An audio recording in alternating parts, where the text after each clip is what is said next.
Hello guys, here is Emil from Stage 1 Finland. Tonight I'm going to show you guys 3 items of the so-called ecology of cars. Here we have the EGR assembly, the inlet, and then the DPF and the cut converter canister. Okay, let's begin with the EGR assembly. What is EGR and what does it do to the car's exhaust system? Basically, its job is just to get the exhaust gases, cool them down, and send them to the inlet manifold. What is the EGR made of? Here we got the solenoid, in which there is a position sensor. Here we got the valve. This is the cooler, through which passes antifreeze and cools down the exhaust gases, which sends them through this pipe into the inlet manifold. Next is the inlet manifold. Here is a connection from the turbo, through which come high pressure air. Here is a pressure and temperature sensors. This goes to the EGR connection, and this goes to the engine directly. And we go to the most craziest part in your engine.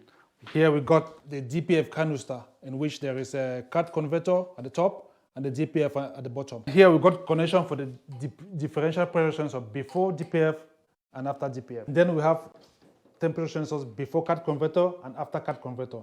In some other engines, there will be one after DPF as well. Here I make a sketch of a perfect system of gas circulation in an engine.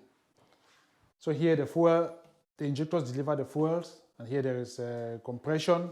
So pressed exhaust gases spins the turbo gets air, delivers air to the manifold, and then to the engine. And the process goes round and round and round. This will be perfect life for the engine. But the so-called ecology comes in with the EGR.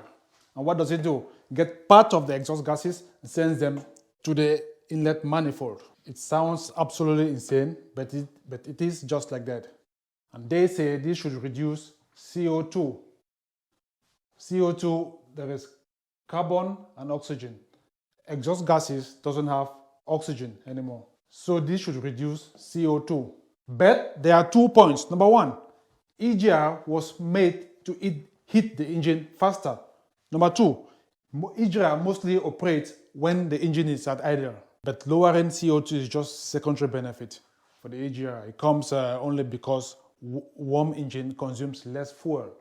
EGR was not created for ecology, but to run diesel in cold. Exhaust pressure is always higher than inlet pressure, but its main work is to produce pressure for the inlet. So EGR gets only a small portion of the pressure, but at higher revs, there is more pressure here than here. Okay, and because of the higher pressure here than here, airflow will go through this from here to here and not vice versa. Because of the difference in pressure, there's more pressure here than here. But you, like car owner or car user or engine owner, you have to understand one thing, that EGR can totally destroy your engine. I'm going to show you something. Here is the manifold. Check this out. All these particles. Can you see this? Look at the EGR part. Lots of soot particles, dirt, and every kind of shit. Hard particles. Can you see? Look at the part of the turbo. Nice and clean. So imagine, look at these very hard particles.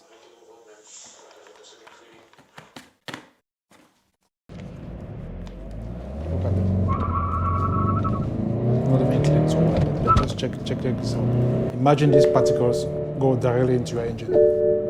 What damage will it cause to your engine? Look at this.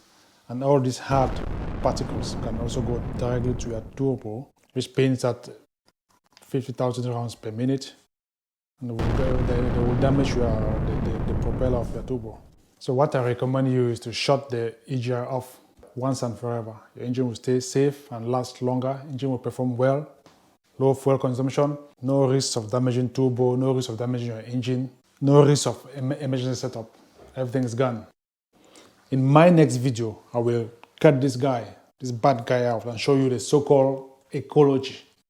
What's inside here.